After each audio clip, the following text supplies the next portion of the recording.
Hello, this is Peter Woolfolk, producer and host of the Public Relations Review podcast. When I conceived this program, my idea was to provide public relations practitioners with a wide variety of solid, useful information and guidance from public relations professionals across America. And we are doing that. I will continue to cover important topics such as crisis communications and artificial intelligence and other such important topics. But I will also address other issues such as diversity in public relations, marketing to women, public relations trends, various data concerns, and much more. From time to time, I will also invite vendors of public relations products on to help you better understand how these products can improve your efficiency and your effectiveness.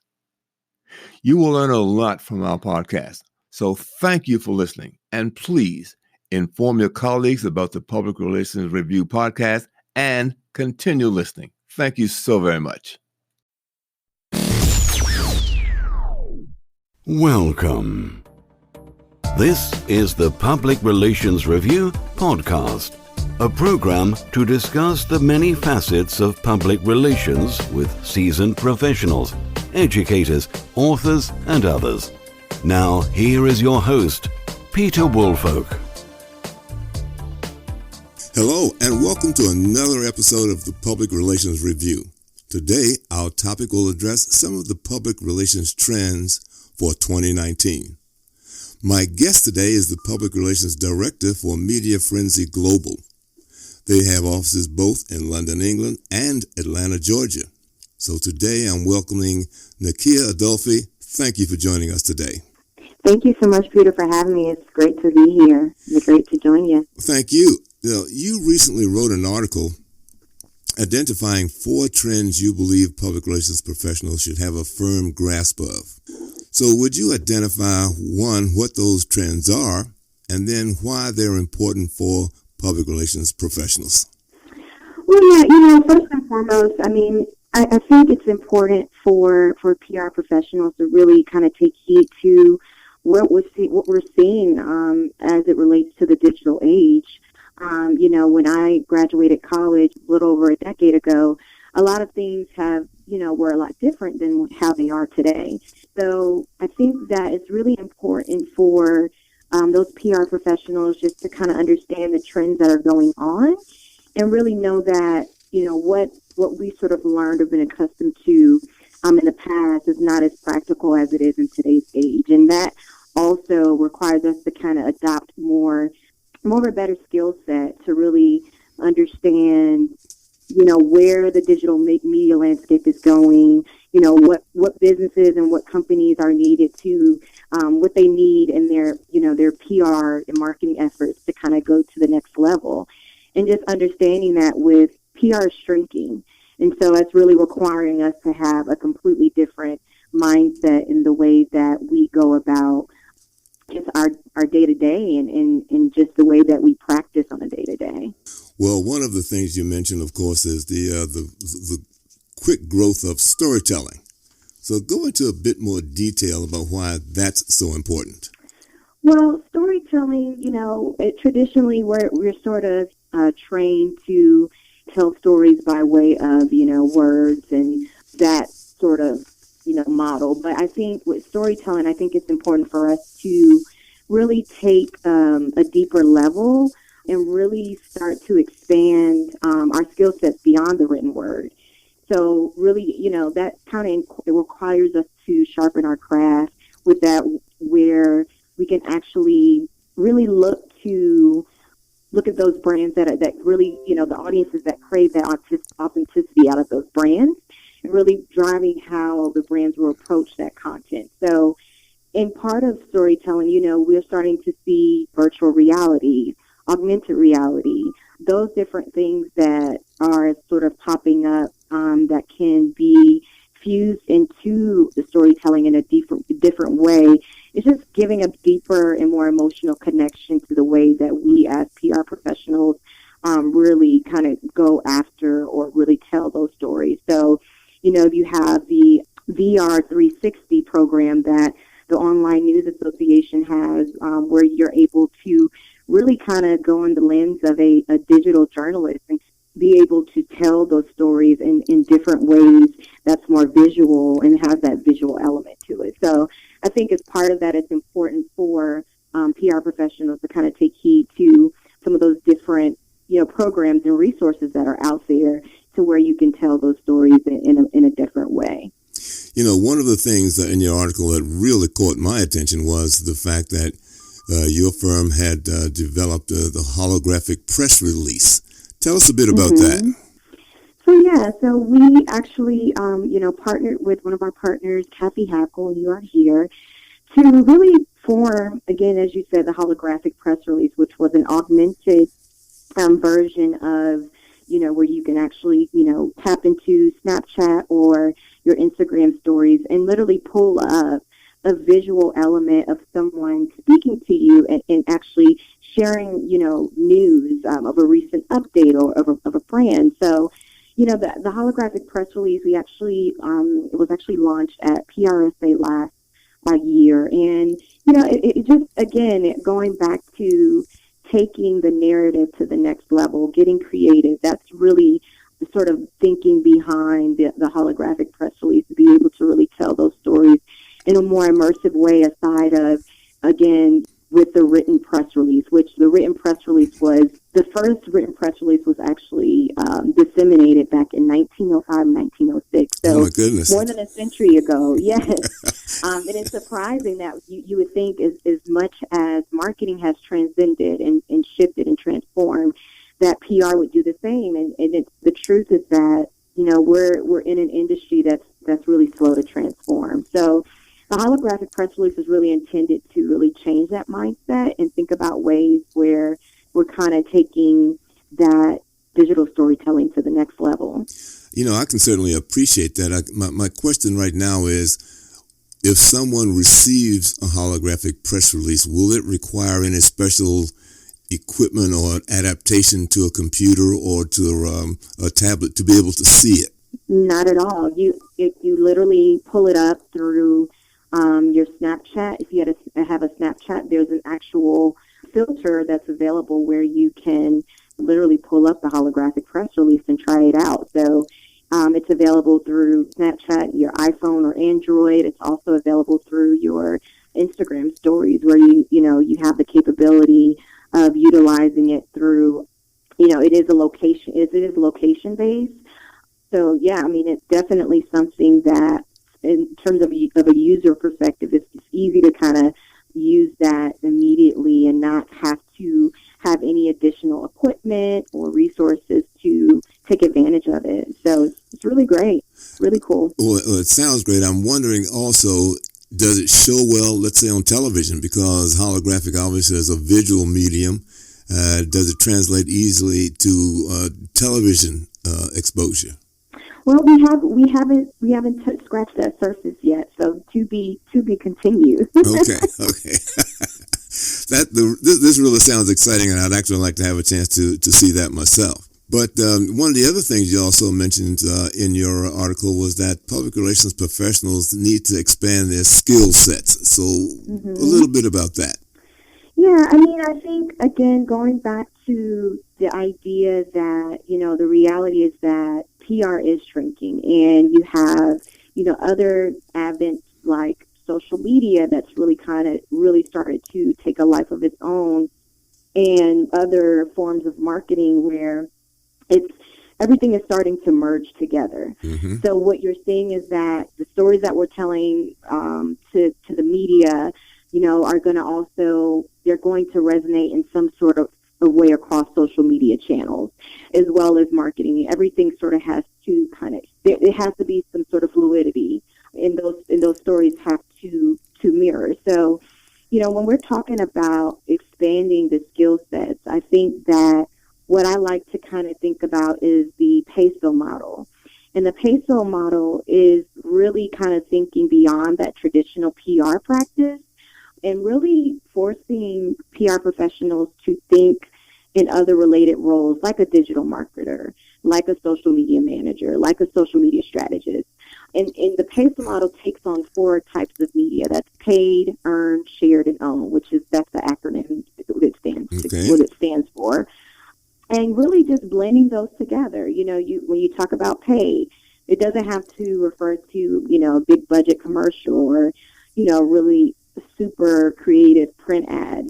Paid media, when you're talking about it from a PR perspective, can be anything such as advertising on social media or email marketing. When you think about the Instagram story ads or Facebook ads, kind of using that into the program as well is really what, that paid element is about. Mm-hmm. And then you think about earned media, which is, traditionally what we are sort of trained to do as PR professionals, being able to then amplify that, the coverage that we get for our clients. And, I think it's one of the items that we do really well. So again, fusing that into that model into your, into your profession.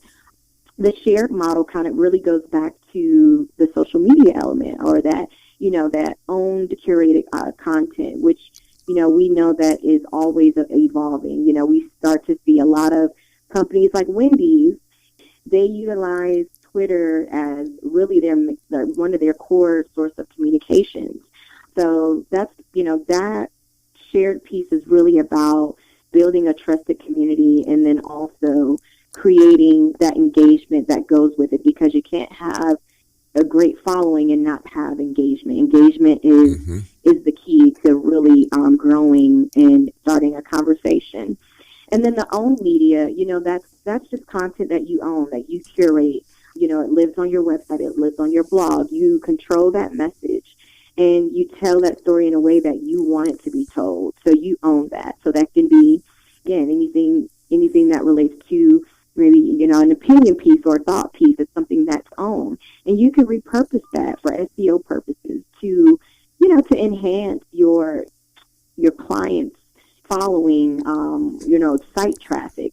All these things go hand in hand. So that's really what, in the article where I really wanted to unpack what it means for PR professionals to really kind of stretch their mindset and really think beyond what we have been traditionally trained to do in that, media relations and writing. It goes beyond that. I was just reading an article the other day where it said that, the PR industry hasn't decreased, yet it's actually, there's been more of a shift to where journalists have shifted over to more content specialists or social media specialists. That it's really about content. Content is the core source and key factor in the way that we're really kind of taking things to the next level and taking our industry to the next level.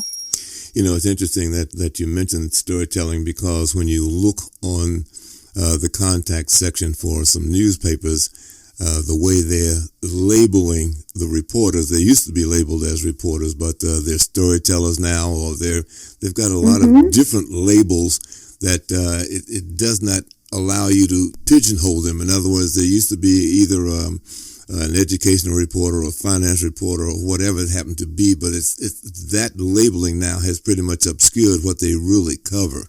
Mm-hmm. Exactly.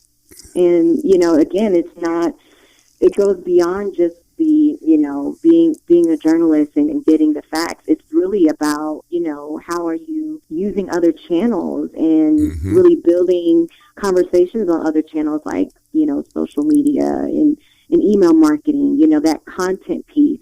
It even goes beyond just the written word, rich pieces of content, which we like to call, like those different videos. How are you amplifying that and telling your story in a different way? So, yeah. Well, I'm really, really happy that you're able to provide our listeners with this information. And then, as you just mentioned how content grows, that's another element of one of the other trends that you see that practitioners really have to get their hands around. Mm-hmm. Absolutely. So here's the other, I think probably the fourth piece here is measurement, how that improves and integrates into how we use the information we have, how it drives decision making. So maybe you perhaps want to touch on that as well.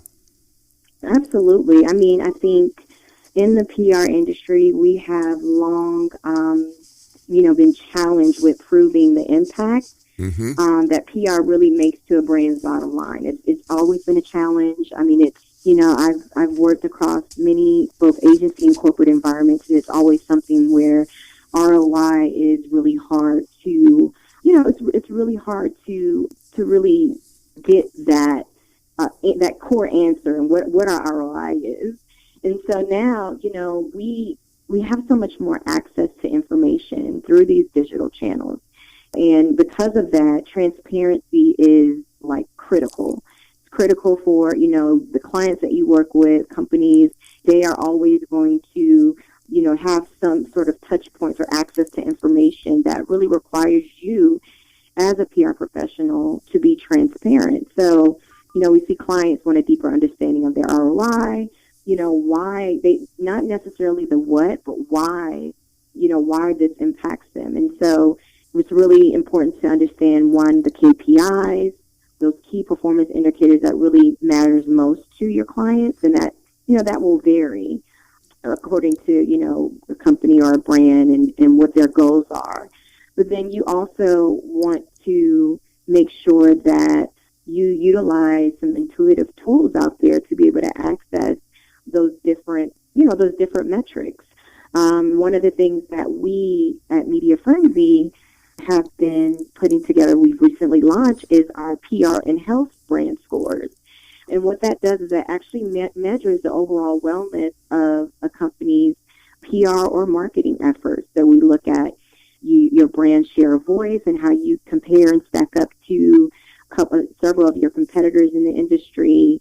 We also look at, the type of coverage that you have. What does this look like? And is it really reaching your target audience? Mm-hmm. So, all those things are really important, and they shape the way that the relationship that you have with the client, the more transparent that you are, and the more that you sort of kind of understand what their expectations are from a measurement perspective, then it really is kind of makes the case for measurement. And I think that customizing that to your client's needs is important, as you start to kind of think about the importance of utilizing different measurement tools. As I listen to you, trying to make a distinction between measurement and return on investment between, let's say, a commercial organization and a nonprofit organization. And yes, I can certainly hear there's some similarities there, because for nonprofits, they're perhaps wondering, did that drive additional donations to us, as compared to the commercial company wants to know, did that increase sales at all? Yeah. So because... Yeah, I mean... No, I was about to say that was one of that's going to be one of my other topics later on, is the importance of public relations for nonprofit organizations. Yeah. Like you said, I think it just goes back to really understanding what the goals are of that organization. What are their goals, and how does it stack up when you're looking at the overall strategy of your PR marketing efforts, and then what sort of metrics matter in the measurement process. Mm-hmm. So I'm excited to hear about that topic, and when you have it on the show, I definitely will be tuning in. Well, I will actually, one, as I mentioned to you earlier, all of our guests get a copy of the show, so you certainly get a copy of this one. But because when you think about some nonprofits, and actually at this stage, most of them are beginning to better understand that as a nonprofit, you really need, as a matter of fact, let me put it a different way, they can't afford not to have public relations, because having it helps people understand what it is that they do, how well they do it, and how people can benefit from the contributions that they make, that sort of thing. Commercially, first people want to know who they're dealing with, about the product, customer service, all those other kinds of things as well. And as you said, eventually this all leads to the bottom line. How much did we sell? How much money did we make per unit, or whatever measurement they're using? Yep.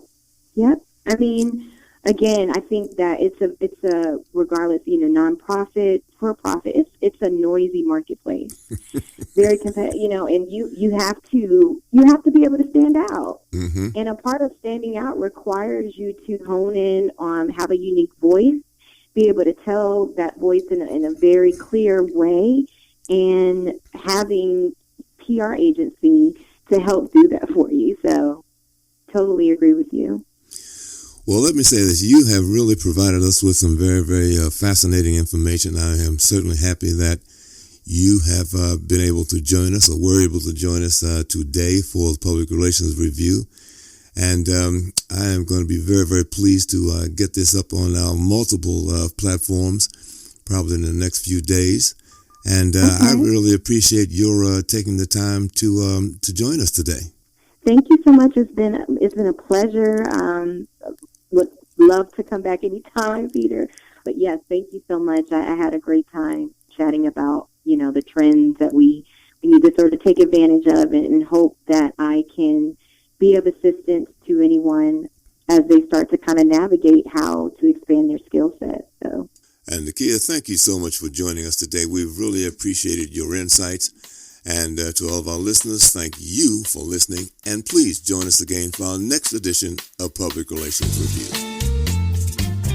This podcast is produced by Communication Strategies, an award-winning public relations and public affairs firm headquartered in Nashville, Tennessee. Thank you for joining us.